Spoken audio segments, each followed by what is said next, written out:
Hey there, welcome to the Stormwater World podcast. Hey, I am so grateful that I get the chance to do this podcast and bring this information to all of you out there. It's just amazing the folks I've gotten a chance to meet and talk to thus far. And we're only 21 episodes in, year two, and I just see it getting better and better. I love this conversation that I just got to have with Joe Moore from Siltworm. The story about how Siltworm came to be, and then just the evolution, not only of the product, but of Joe's journey within stormwater. It's amazing from somebody that really was unaware of the regulations in his previous life to somebody that is a true champion. And it shows in everything that they do at Siltworm, to the point of which he created a whole nother company in erosion construction services to protect and try to work as best he can in his own backyard to provide better and cleaner water for all those around him and himself and his family and in generations to come there in Indiana and the surrounding areas. So it was fantastic getting a chance to visit and meet Joe, and I hope you enjoy this episode. And shout out to our sponsor, Digital Stormwater. They are out there making an impact in stormwater one click at a time, because best known beats best every day. Check them out, digitalstormwater.com. Hey, everybody. Welcome back to a new episode of the Stormwater World podcast. Those of you that know me best know, and I've said this many times, that I am not a water guy, and I wasn't a water guy. But after being in this industry for, I guess now 12 years, it's hard not to get it on you. So I care way more about water and stormwater than I ever did prior to being in this industry, and for very good reason. So I'm super excited to have a partner in crime, if you will, or a person of the same, cut from the same cloth with me here today, to talk about his journey within the stormwater industry and how he probably felt a little bit of the same way. And now he is a self-proclaimed clean water fanatic. Right? He may say it a different way, and I'll let him do it. But I am so excited to have Joe Moore with us today. Joe is the founder and, most importantly, chief brand ambassador for both Siltworm and Erosion Construction Services. Joe, thanks so much for being on the pod. Appreciate having you. Hey, thanks for having me. Appreciate it. So when we were talking before, wait, what did you call yourself? You're a clean water. Oh, Clean I've been called a lot of things. Same.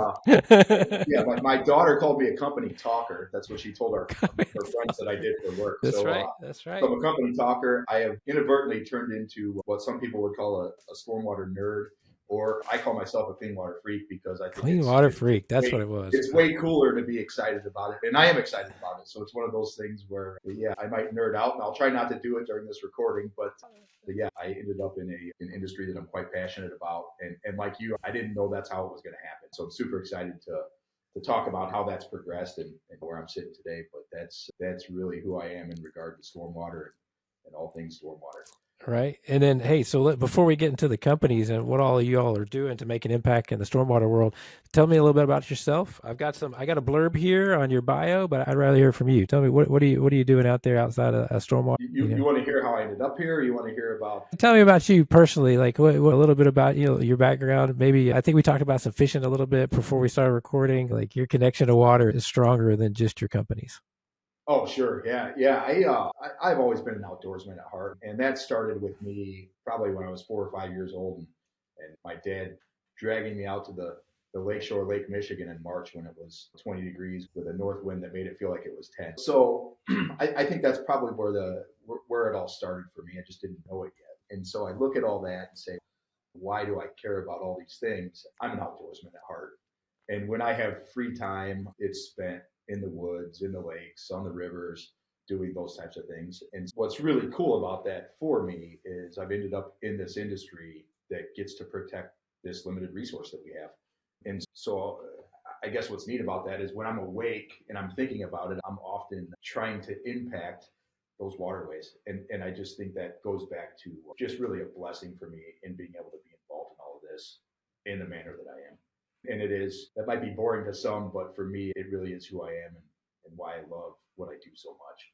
And then talking earlier, I think some of that led into initially the world of construction, that then led into what is now two different companies that are focused on the stormwater world. So go ahead and tell us the history of Siltworm and ECS. So for me, I think this is a really cool story, but I came out of college as a political science major, and I did not start as a political science major. I really thought I was gonna go to law school, but when I was in college, I had a company that was construction related that I had started that helped me to pay for my college. And when I was coming out, the construction industry was red hot, and really kind of as a joke to my engineering roommates, I went and started interviewing at Building Construction Roundtable and had a couple of job offers from some really good national builders, and I ended up taking one and moving to the Cincinnati area. And what happened there for me is I loved it.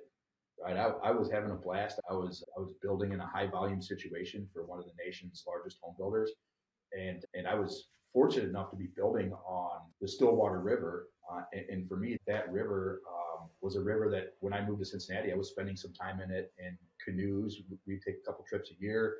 I was spending time in there fishing for smallmouth bass, doing all this neat stuff. What I didn't know, but I did see, what was that I was able to actually be a major polluter of that river. Oh And when no. I say I was able to be, I didn't know. It was a Right. scenario for me where the regulatory aspect wasn't in full force yet. And so what was happening is I would finish a section of development. The city would come in and jet out the storm sewers that were going directly into that river, and it would look like chocolate milk. I was creating that situation over and over. And in the time that I was with that company, over time, what happened is that there was likely some regulatory action somewhere, and that company said, hey, we need to start doing things differently. So in the nearly 7 years I was there, we went from having no budget for sediment and erosion control to a sizable budget. And for me, that's probably the first time I ever realized, hey, this is a thing, right? And as a 20-some-year-old guy right out of college, I didn't realize the impact I was having as a polluter to a waterway that I was using. And so I look back on all that now and say, what a blessing or what an opportunity that I got to see that. Yeah, yeah. What year was like the 7 year span? What years were that? That's interesting. Yeah, 2001, I graduated from Purdue, and then I worked for that particular company for that number of years afterwards, and then natural progression would have it, right? I got married, we were pregnant with our first kid, and we said, hey, we want to move home. We can't do this by ourselves. We need grandparents around us. And yeah, so I went home and I started a building company and just said, hey, I know building and I love building, and this is what we're going to do. And where my story really takes this whole thing is just again for me, it's almost unbelievable. I was in a municipality that at first again didn't have enforcement, and this is 2007 2008, and then hired enforcement, and I started to get challenged on these things. And I was looking at this, I've never really had to do this. You're forcing me to do something that I'm spending all this money on, and it's not working, right? That was the reality. It just plain and simple wasn't working. Right. And so for me, that was the birth. I was being forced to use a technology and some methods, and I'm spending literally thousands of dollars on this. And I'm looking down and pulling up to my job site and saying, I get what you're all saying. I know what I'm supposed to be doing here, but it's not working. And that really is what got us into the idea of sediment control and filter sock technology, and namely composting compost socks. And so we really grabbed a hold of that and brought it into our marketplace. And we kept that under the envelope of our building company at first, right? It was just a little pet project. Hey, we Okay. think we have something here, and we think we can likely do something with it. And where it went from there just And this is a family business, right? This is pretty. Yeah, So it's a family business. Yeah, this was the family business. Yeah, and again, this was just such a small little part. We're like, all right, let's just throw it in here and see what we can do with it. I know some people from my previous career with the corporate builder that I work for, and they're great people and have great intentions, and I think they can use this, right? What we're doing here is so different than what they're probably doing, and I'm assuming I was a builder for them, and I'm a builder now. I'm assuming they have the same issues that I have in terms of their controls on their lots and why certain things don't work and why this will work better. And really, that started for us what I'll call a climb uphill to just dig in deep and really start to learn a lot of things and react. And so much of that early on was just completely reactionary, right? You got this idea, what do we do with it? And so as that stuff is happening, there's just a really cool scenario that I think was brewing in the background, right? Because regulation was starting to change locally, and it was starting to affect where that stuff was going. And regulation was what was creating the demand. right? Okay. And at any level, when I say from the corporate building world to my tiny little family company, constructors or as a constructor, we wouldn't have thought about it without regulation. We wouldn't have thought about it without actually being taught at some point, hey, this is what's happening. Right. And so as we get into that, I just think, and maybe we'll get a little deeper as we get into the podcast on that portion of it, but that aspect was also truly a key for us to say, we're not stopping with a compost filter sock. We're going to dig into numbers, and we're going to dig into technologies, and we're going to dig into our ideas and just really try to make this be the most effective sediment control device in the marketplace. And that's where it led for us eventually. That didn't happen overnight. I wish it would have happened on day one, right? I've always been through this process in life of failing forward, right? There was a lot of times where we're like, oh, this is how we learn this. This is crazy. So was there, it sounds like, seems like there was an inflection point where the company got created and the Siltworm was born. And is there another inflection point that really pushed the trajectory, or has it just been that slow grind of trying to get people to understand? Has the regulatory world assisted in the growth of the company or the growth of the product, or kind of like how did it go from to being that thing to really being its own thing is the question. Oh yeah. So I would credit my business partner with that because I'm an ideas guy and I always have been, right? I'm more of a visionary saying, hey, I got this cool idea and I think we could do this. And with an ideas guy, unfortunately, typically what comes with that is maybe it's like the character on Charlie Brown. I think his name's Linus that carries the blanket around and there's a bunch of dust around him, right? There's all that stuff that comes with me like, oh, I got this idea and I want to grab this and I want to do that. Yeah. And my partner is like I said, he's finance, he's black and white, he's great at doing a lot of things. And we were sitting in the office one day and we were doing some home building type stuff, business, and we were doing some siltworm stuff. And we were looking at it all and he goes, why don't we just stop? And I'm saying, no, I want to do it all. Right. And what we figured out, and what I personally figured out was we were probably doing a lot of things just okay because there was so much going on. And really at that time, to be completely transparent, we also saw a need in the market, just on the simple installation side for our filter sock technology, where there weren't installers that were doing it and they didn't know how to do it, and it was creating an issue as well. And so we jumped into that. We said, hey, we had people that needed it, we had people that didn't know how to do it, and we started to. Our main purpose was we have to get this stuff on the ground for people to see how it works. And that's when that started. So we had all that stuff going on and sitting in that office that day and making the decision to say, hey, we're going to split these things apart. And not only are we going to split them apart, we're going to keep kill combined. We're going to get rid of this building operation and we are just really going to dive into the siltworm business and see what we can do with it. That was a scary day. It was a scary day. Right. We were cutting revenue out that was paying our bills. And yeah, so from the business aspect, that's really how it happened. And I give DJ a lot of credit for what I'll call that shove over the cliff. So spoiler alert, it worked out. So here you are. So we doubled down, focused in on Siltworm. So let's talk about the product for just a second, and I want to do two things. I want to explain it I feel like there's people, at least hopefully, that listen to this podcast that are new to the industry. And I want them to, maybe they don't know what's going on and what it's for, how it works and all that. And then there's the people, the veterans out there that just, compost sock, filter sock, they eye roll. Okay, we're familiar. But that's obviously not all things are created equal. From a kind of a two-sided coin, can you give us the basic synopsis of how it works, what it is, and then what makes it different than other options out there or the other silt sock? Sure.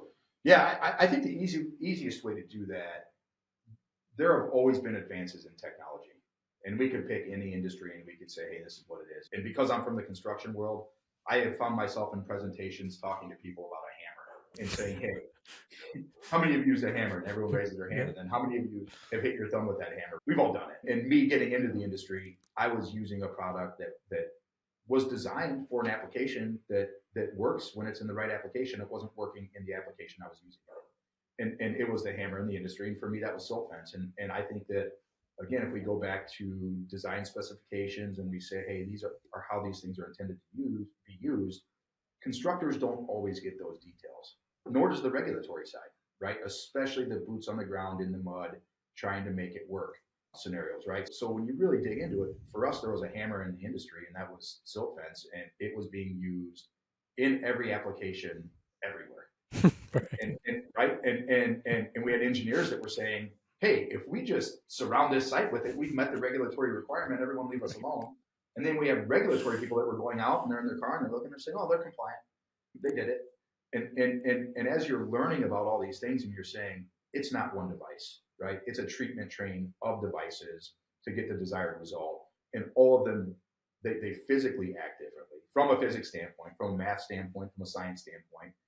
And so for us to develop the filter site technology and really get into it, when I talk about failing forward, we started with compost. And it was one of those, compost was really easy because there were some companies early on that did a lot of work on the specification side. So we could jump from state to state and say, okay, we're filling with a compost that meets a specification. Why are we different? We weren't that different, right? Now, when I say we failed forward, what really happened is I had a pretty big distributor that gave us a great opportunity, and they called me one day and they said, hey, Joe, our facility smells like cat urine. And I'm like, huh? They said, yeah, we also have some organic growth on the material. Our pallets don't look great. And what do you think that forced Joe, the lioness of the group, to say, man, there's a lot of things flying around here. What's going on? And that forced me to really dig into compost and figure out what it was and how it worked. And that forced me to learn a lot more about pH balances than I ever knew I would know. Oh my gosh. Yeah. And I learned, hey, we've got a product that if that balance gets off in one direction or another, we've got a product that is either acidic or alkaline. And we're talking about stopping stormwater, right? And filtering stormwater and releasing out the other side. And so what does that impact? Are we doing the best thing? And so what happened, this is almost crazy, that was happening while I still had the building company. And I had a client that owned a real large pallet manufacturing operation. And I started thinking, what would happen if we filled with those pallets instead of compost? What if we started grinding those pallets up and using that? And oh wow, another cool thing that happened there was on the regulatory side. When we were doing all this, my work initially was going out to the regulatory agencies to get approval, to say, hey, we want to use this technology in your state because we have a customer opportunity there, or even doing that beforehand. And really what I was learning is for our technologies, technically speaking, there was what's called a technology specification instead of a proprietary specification. And what that meant is if you have something that kind of meets that, we're probably good. Now, what wasn't happening on the regulatory side is with that specification existing in a lot of areas, we would say, this is how we're different. And the response would be, okay, because you're different, that's a different approval process. So what ended up happening is, long story short, we started to try to fill with recycled pallets. And at the same time, because regulatory agencies were asking me for numbers, we were doing third-party independent testing. This part's really cool. When we were filling with compost, our sediment retention numbers were in the mid-60s to low 70s. And I was seeing data for the fencing products sometimes as low as the mid-20s. So I was doing jumping jacks. I'm like, hey, this is awesome. We're capturing way more sediment. How are we doing that, right? Understanding all that. And then when we switched from compost to recycled pallets, those numbers jumped by 10 to 15 basis points in the third-party testing. And so I told myself a story. I'm like, what's the difference? What's the difference between those two materials?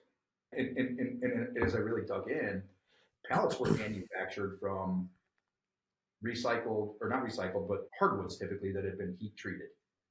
And my builder brain kicked on, and I said, what about softwoods that are kiln dried? Because we went from a wet product that's partially wood, things that are composting, to this.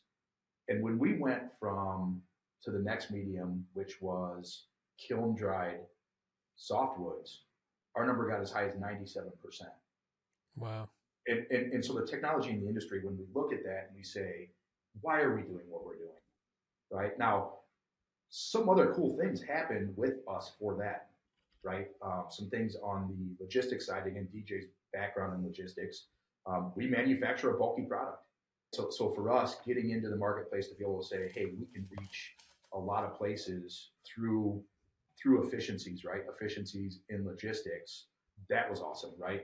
Being able to have a clean product, recycled, kiln dried softwoods for us gave us an opportunity to keep a lot of material that was going to go in a landfill out of it. In 5 years, we're really proud of this, and it's something that if I think about a legacy, in 5 years, we've kept over 60 million tons of that material going into landfills.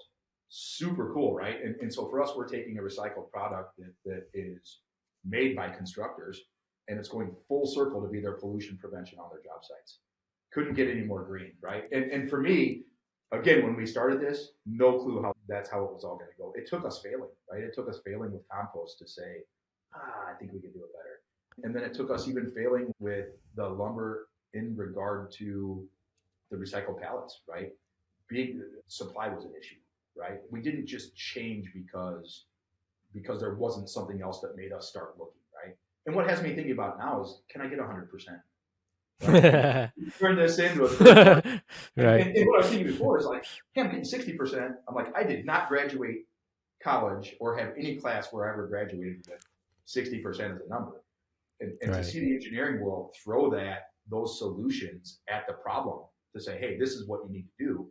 And to see those numbers being spit out of ASTM testing was pretty scary to me, to say this industry needs something. It needs something different. And when you really got into that, this versus that, it was the difference in products that dam or products that filter, right? And you talk about sediment and what a huge pollution point it is and what a problem it is. Water's not hard, right? Again, I'm not a scientist, but you slow water down enough, you take the energy out of it, sediment's heavier, and you get it to fall out, right? That's one way. The other way is to filter it. And if someone else comes up with a third idea other than those two things, they're gonna make a lot of money, right?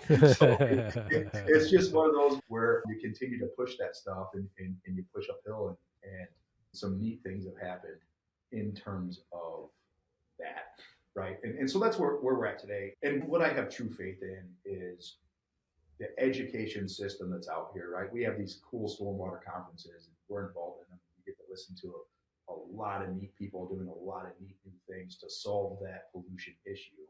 And so as you continue to hear those things, yeah, that idea guy is always grabbing something saying, oh man, how does that relate to my technology? Oh, I didn't think about that problem. Hydrocarbon removal was another huge one. That cool university that I talk about, I graduated from Purdue, and I always tell people I liked it so much I took a victory lap. And I was in this industry, Todd. I was in this industry for, I'd say, at least 4 to 5 years, and I was at one of these conferences and ran into a guy who said, oh man, have you ever been to that USDA overhead rainfall simulation, that lab at Purdue University? I'm like, what are you talking about?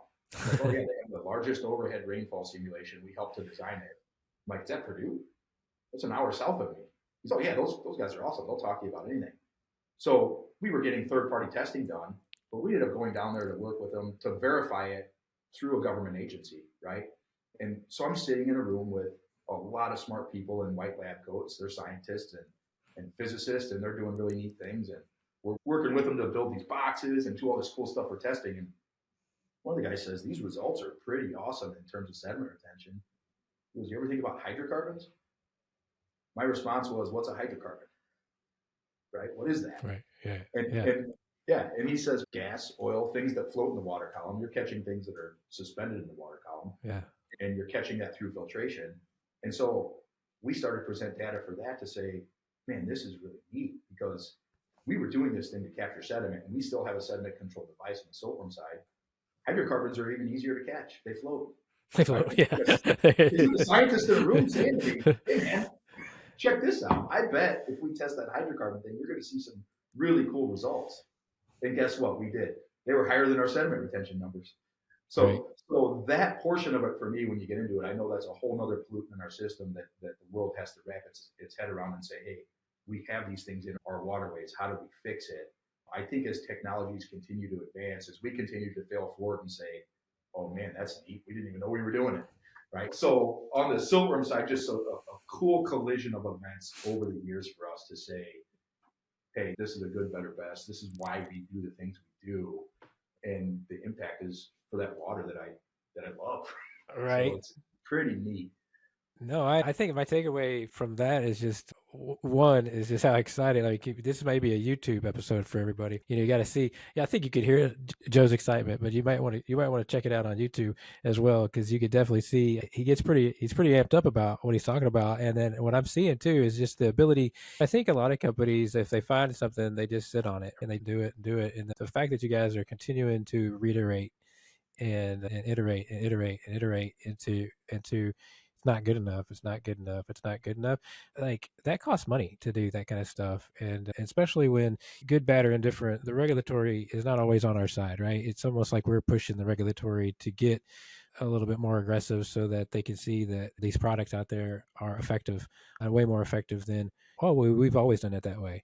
The kiss of death phrase that I can't stand it. But so kudos to you guys and you for being that visionary and to continue to iterate on your product and not just saying, we've got it, we're doing good, and just trying to increase market share, right? You guys are investing back into your own technology, which leads me to something that we didn't really actually talk about pre-call, but I was on the website while you were talking too, and I noticed that you guys have a product called Bioworm. Would you like to talk about that? It looks like it's going to start shipping this year. Yeah. So do you want to? Yeah. Go ahead. Yeah. So we have. You bring up the regulatory side, and it's so important, right? It is so hard sometimes for me to step outside of what I'm doing on a daily basis and say, man, it's been 5 years. What's happened? It's been 10 years. What's happened, right? Mm-hmm. I've been involved in it long enough now that I can step outside of it for more than 10 years and I can say, where has regulatory went? Just like the rest of us, I said to you earlier, I've never met anyone that doesn't want their water clean or that enjoys a pollution source in the water. And big picture, long term, when I step outside of myself and I say, where has that went in 10 years? It's went in the right direction. When I put myself in my day to day, it hasn't went quick enough. And so that sometimes becomes so frustrating, right? Is you're crawling and you're digging and you're doing all this stuff and you're saying, well, why am I doing it? Why am I doing it? I truly believe, and we have a business and people that work here that believe, big picture, long term, the regulatory authority of all of this is going to use statistical data to say this is how it needs to be done. And the tough thing for the marketplace and all of that is the cost. We have to be able to do it cost effectively. And if you go all the way back to when this Clean Water Act thing hit, I think everyone has to remember that we had a president in the United States that vetoed the Clean Water Act. And when he vetoed it, it was hugely popular to be passed, so much so that 75% of Senate said, yes, we're going to do this, and over 75% of the Congress people as well on the original vote. And what Nixon said at that point is, we hope to attack pollution in a way that doesn't ignore the real threats of the quality of life and spiraling prices, right? There was a price thing here to be able to do as well. So for us, all of that ties into what we're doing with Bioworm. We're in a marketplace where we're starting to see regulatory do some things that we're excited about. And when I say we're excited about them, microplastics in our water column in the erosion control world is a big deal. U.S. Fish and Wildlife released some information that we push back and forth on with the erosion control industry to say it's either good or it's bad. But the reality is they're saying, hey, we're getting microplastics into our water column with erosion control products. We have good intents and we're doing all these things. Now, Siltworm for us is a temporary device, and we have a removal specification that says you cut the netting, and what's inside of it you leave on the site to biodegrade. Pretty cool, but we still have this tiny little netting issue, right? It's going to go into the dumpster. It's going to go into a landfill. And the reason that we're launching this Bioworm product is because of that issue that we see coming in the marketplace down the road. And we see that it's not really happening in the filter stock industry yet. It's happening more on the erosion control blanket side where there's some push there. And again, I don't personally know the complete validity to that, right? I'm sure there's something there and it's probably something in the middle. But what we're saying is, hey, how can we still do it better? Wait, I want to clarify for my own brain. So are you saying that there's push on the erosion control blanket side where there's plastics involved and they're saying that there's leaching over time of PFAs from those blankets into the water? Yep, you got it. Okay. And the reason I say that, you look at Fish and Wildlife releasing their studies saying, hey, these are things that should be used. And they're doing presentations and they're saying, when we use plastics, this is happening, right? This is the result. And again, when I say I don't know the validity to that, specifically or scientifically, what I do know is we're starting to see specifications that are asking for completely degradable products and Right. No, right. things of Right. that nature. So what we did is we basically found a technology that said this will eliminate up to 91% of that microplastic introduction, and it's going to degrade. Right now, how long does that degradation process take? It's over a year, right? But the reality is, if someone doesn't follow our installation specification of removal, you still have a product that is going to degrade on site in a time frame without introducing those things into the waterways. And so Gotcha. for us, more importantly, when I get to the cost side, we figured out how to do this cost effectively, right? It's not something that we come to the market with and say, oh, congratulations, we met that requirement. We also had to figure out how to win on price, right? And it's one of those things, we could bring anything to the market. Right. If it's the constructor saying it's filter sock A or it's filter sock B, I was a constructor, and I'll tell you as a constructor, I did not make those decisions based on the sediment retention, right? I made those decisions based on the cost. And I made a decision to get in this industry because I was spending a bunch of money on something that wasn't working. It was cost. And that's what, unfortunately, at work, we get taught to think about. And so for us in the industry, that's why we're doing some of these things. We need to say, hey, there is a middle ground somewhere. And we need to be able to be on the front side of the technology aspect of that to say, when the market says they need it, we have it. And that's really what we've done with BioWorm. That was a few years in the making because of some of the grumblings we were hearing in the background. I'm not hearing that as this big, loud, thumping hammer at this point. It's one of those, again, visionary ideas that I'm talking to my business partner about. He's like, it's going to take us a lot to do. And I'm saying, you got to trust me, right? This is Hey, yeah, that's the key. You got to get ahead of you got to keep that ear to the ground, even if it sounds like the train's pretty far away. But if you can catch it before it gets there, then that's kudos to you. But again, that's on brand, right? So here you are. So Silt Fence isn't getting it done. We can try it this way, and then we figured it out that way, and then we made it better this way, and now what's the future look like? The future could just be like, let's just go continue to sell as much Siltworm and do our thing and lean on our, like we're doing the right thing, but here you are going, not good enough. The world says that this, and good, bad, or ugly, to me, regardless of PFAs and leaching and that, like, who wants that product laying around forever and ever because it's wrapped in some sort of plastic that's just never going to go away? So it's pretty cool that if they don't do it, because we know that that's human nature, right? Not everybody's going to properly. Where'd those removal instructions go, Billy? Right? Like, it's not gonna happen. It's awesome. So and hopefully people don't use it as an excuse. So like, they should still properly remove it, I would assume, right? But then if they don't, at least it does go ahead and degrade over time. And I'll speak for the entire industry when I say this, and I'll probably have some guys laughing, but if any of us could figure out how to keep constructors from destroying the products that we manufacture, right.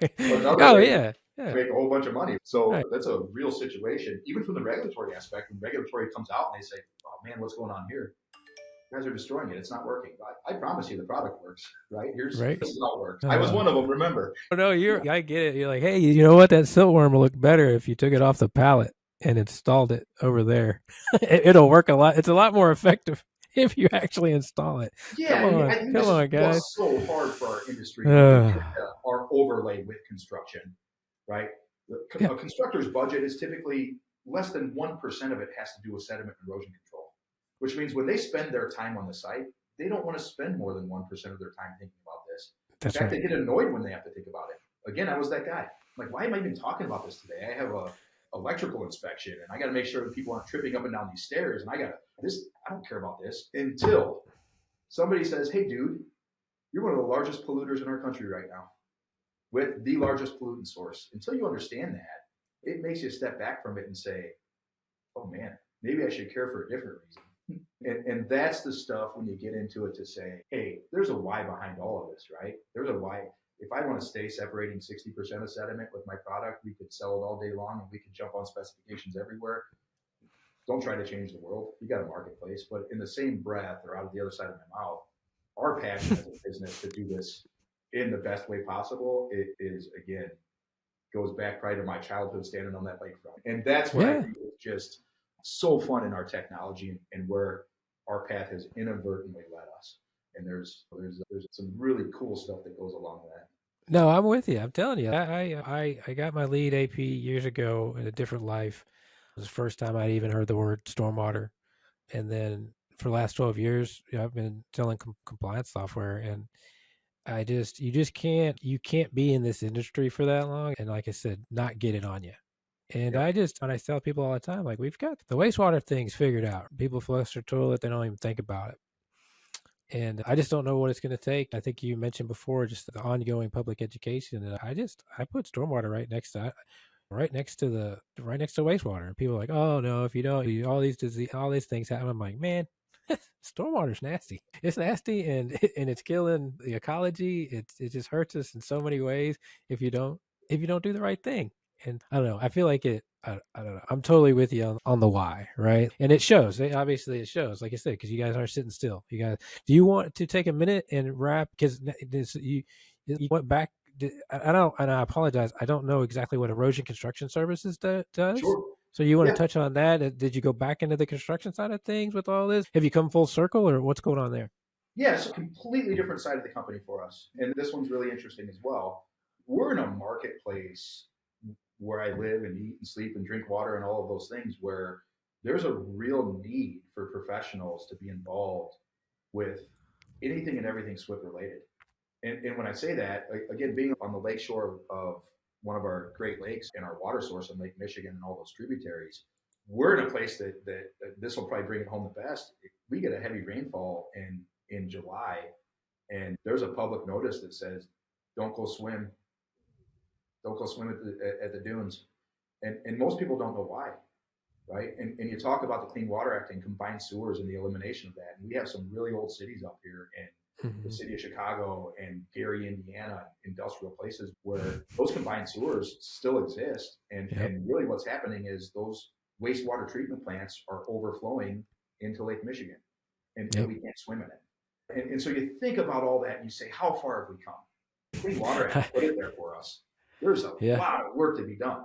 Constructors, again, I was out here as a constructor. If I needed someone to put silt fence in for me, guess who I had to call?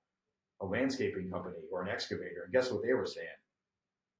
I'll put it in for you, but I'm doing the rest of the job and I don't really know what I'm doing with this, right? They do it because they're being asked to do it. They don't know the permit. They don't know the correct installation procedures. They don't know the specification on a silt fence and the difference between having stakes that are 8 foot apart versus 20 foot apart. Some of them don't even know it needs trenched in, right? So to do all those things, they don't know the rule that says, hey, you have 7 days to fix a corrective action. And there's a maintenance program that's probably going to cost you more than the BMPs themselves if you don't take care of them. So what we said, in the market we live in, we want to affect our waterways in a positive manner. And we saw this situation where over and over, we'd see our own product failing miserably because it wasn't being installed correctly. Our specifications weren't being followed. And you take all of that and you say, okay, you've got a site that has 25 BMPs that are supposed to act together to get what we need to get here. And it's not happening. We're wrapping it with one BMP and we're saying, okay, we're good, right? And so for us, in saying, hey, there's a market for that, we were having people asking us to do it over and over because we know about it. We know what we're supposed to be doing. And we were saying no. We were telling ourselves a story that there's some sort of conflict of interest here. We sell this awesome product through distribution across the country, and we can't do this because of that.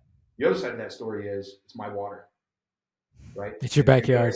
What I said to you earlier, it doesn't stop at a political boundary and it doesn't stop at a state line. It needs done.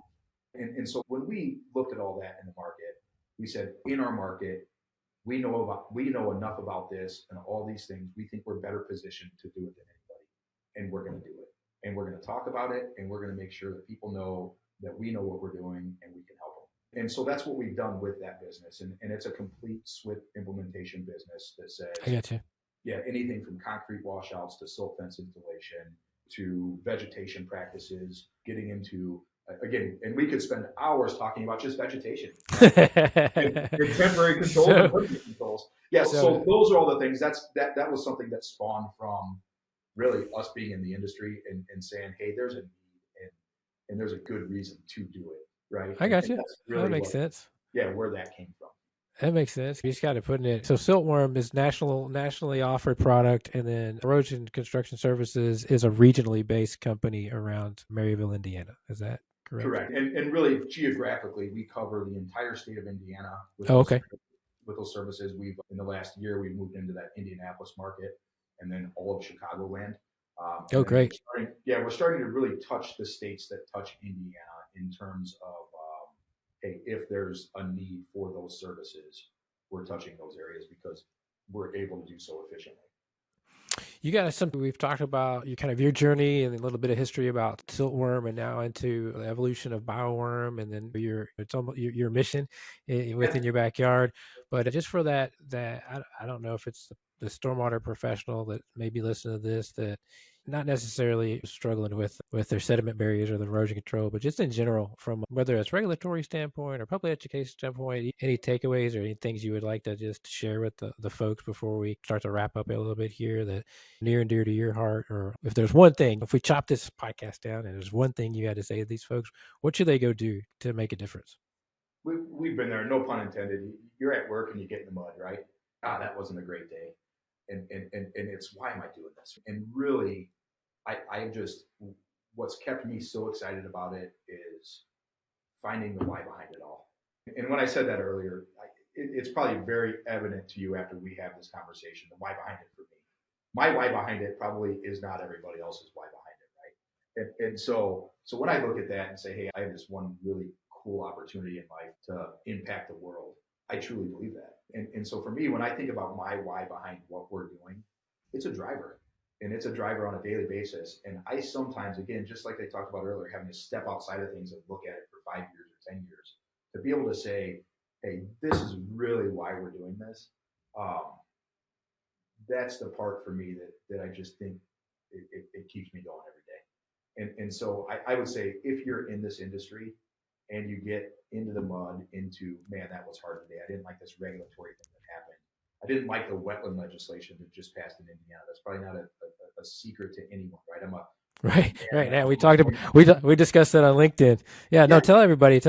We've got time. We're over, Joe, but I'm good. Like, people, either they can keep listening, or they're still with us or not, so they're going to miss out. So it's my podcast. We can do what we want. So if you're good on time, so there's that regulation in Indiana. That regulation that if it hit Indiana, it's upending wetlands, right? And you're going to know more than me, so you go ahead. Here, I would start to say that this wasn't Indiana legislation. This was federal legislation. And maybe this is why this political science background thing happened for me. But we could go all the way back to the Federalist Papers and say states' rights versus federal rights. That's been argued since the Constitution was written. And so we had a Supreme Court ruling last year in the Sackett case that it was one vote, right? It was a 5-4 Supreme Court ruling. It was one vote that said, hey, this isn't written the correct way. Supreme Court makes a decision. And then what we saw in our state really quickly, right, inside of a year, we saw legislation here locally that said we're going to declassify wetlands. And what has happened as a result, as stormwater professionals, is we're scratching our head. It happened quick, right? There was supposed to be some time to talk about things in between with the Hoosier Environmental Council and the people that are really educated on these things. And we saw something just get really just what looked like it was slammed through the legislature. And what we're saying is maybe the existing legislation wasn't right. There's always somewhere in between in any of these things, and maybe there was some change that was needed. But when you look at it from the stormwater aspect and you say, again, getting into the why behind it, those are resources that, again, 8.1 billion people on Earth today. In 1900, the number was 1.5. Right? We've got the same amount of resource with a lot more people. And if you look at a population chart, it looks like a hockey stick, right? I wish my stocks that I purchased look like that. They don't. But the impact for me there, getting into what's going on, can certainly happen in other states really quickly. And when we talk about wetlands and why they're good, when I got into this industry and we started Siltworm, I didn't even know what a wetland was. Again, it's like a hydrocarbon. What is that? What is that? Yeah, exactly. And then you learn that that's our sponge, that's our storage system, that's our water quality, nature's filtration system, right? These are such crucial pieces of land. The entire north side of the state of Indiana used to be a wetland. We changed watersheds up here to create places that we could put industry, living, and all these things. So we've changed that dynamically over the years. And you look at what we used to have in terms of wetland versus what we have now. and it keeps concentrically getting smaller and smaller, and that part is pretty scary. So even more puts the attention for me on, you better protect the water you got in terms of not polluting it. And so that's just one other example of going back to legislation, the Clean Water Act, and talking about combined sewers. Such an important piece of our system that maybe isn't going the right way for our industry, right? I could choose tomorrow to say, my state doesn't support any of this. Not the truth, right? I've still never met someone who doesn't want clean water. I ask it in every presentation I ever give, right? I've never met that person. Yeah, exactly. And just going back to what you hit on, Ty, that the education portion of this over the years is crucial. And it's crucial on the regulatory side. It's crucial on my side. It's crucial on your side. Anyone who has any portion of it, we all want to share our stories, the why behind it, why we're here. And we're just going to continue to buy into that. And I'd say if I was just going to leave one thing if this was someone coming new into the industry today out of college, I would say find your passion in it, find your why behind it, and keep riding the wave, because it's there. We've got something really cool that we're all working on from a tangible aspect in our industry. Yeah, and there's so many aspects of the industry that needs that. It's like the whys can be different whys within the niche of the niche of the niche. Yep. And yours definitely shows through, man, like your desire. And then just because you spun up a whole separate company just to help try to protect your own backyard water. Kudos to you. I love hearing that. I think most people like to work with people and companies that are believers and then just not putting something out there. And it obviously shows if people take a time to look through your all's history and look at the iterations that you're doing on your products and that you're coming out with new stuff. Man, congratulations on all of your success. Congratulations on your future success. It's been a pleasure getting a chance to talk to you today. The Indiana, I know we're early. We're never early because people need to know so they can try to go ask their boss or whatever. The Indiana Stormwater Conference, do you want to talk about that so people can find you or sign up for that maybe? Oh, yeah, that's awesome. We have a lot of speaking opportunities coming up. I think most of the listeners here probably know about the IECA conference in Spokane. We've got a couple of presentations that are there. Are you going to be there? Yep. Oh, okay, cool. I'll come shake your hand. My wife and I will be there. Awesome. We'll be there. Yeah, awesome. So cool. Yeah, I'd like to get to meet you in actual person. It's awesome. I'm sorry I interrupted you. Go ahead. Yeah, so IECA. So we have that. We have a webinar series with IECA as well that I'm personally doing. And then the Indiana conference you talk about is the Indiana MS4 Partnership. And I've been an executive member of that board on the education side. I think I'm coming up on a decade here. And so that work for us really has been so cool because we work with the regulatory authority, which is IDEM. And then we work with all of the MS4s in the state of Indiana. We bring them to a conference on an annual basis to say, here's what's new, here's what's cool, here's what's changing on the regulatory aspect with IDEM.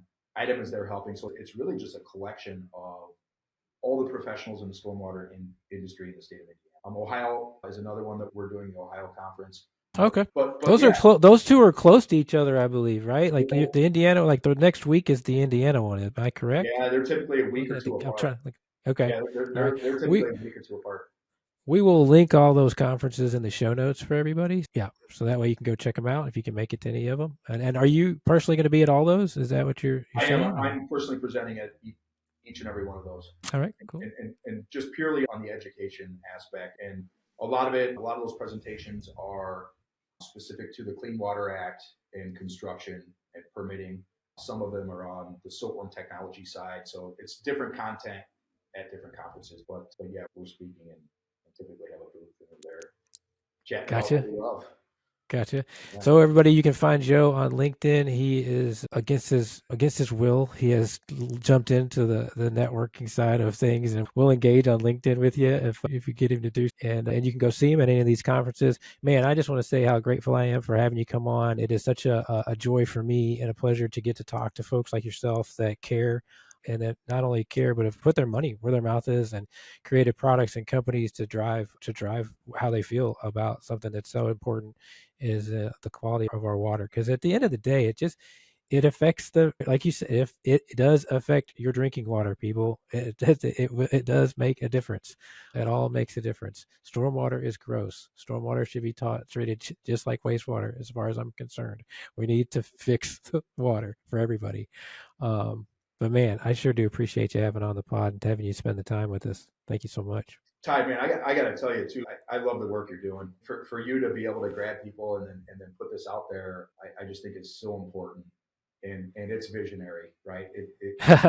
Man, It is, and the industry needs it. We need to have this stuff. And just one last thing, I'm gonna sure. I got to make sure that I talk about this because I thought it was just one of the neatest things I've seen in the last few years. I do a lot of presentations, a lot of speaking, a lot of education. I've got a daughter in 7th grade, and she's like, "Hey, Dad, we're learning about water right now. Can you come talk to my class?" I'm like, I got all this stuff, but yeah, I'll build a presentation. I'll come in and I'll talk to them. So I read her science book before I went in to see what they were learning, to see how relevant it was. And this is what we should all get so excited about.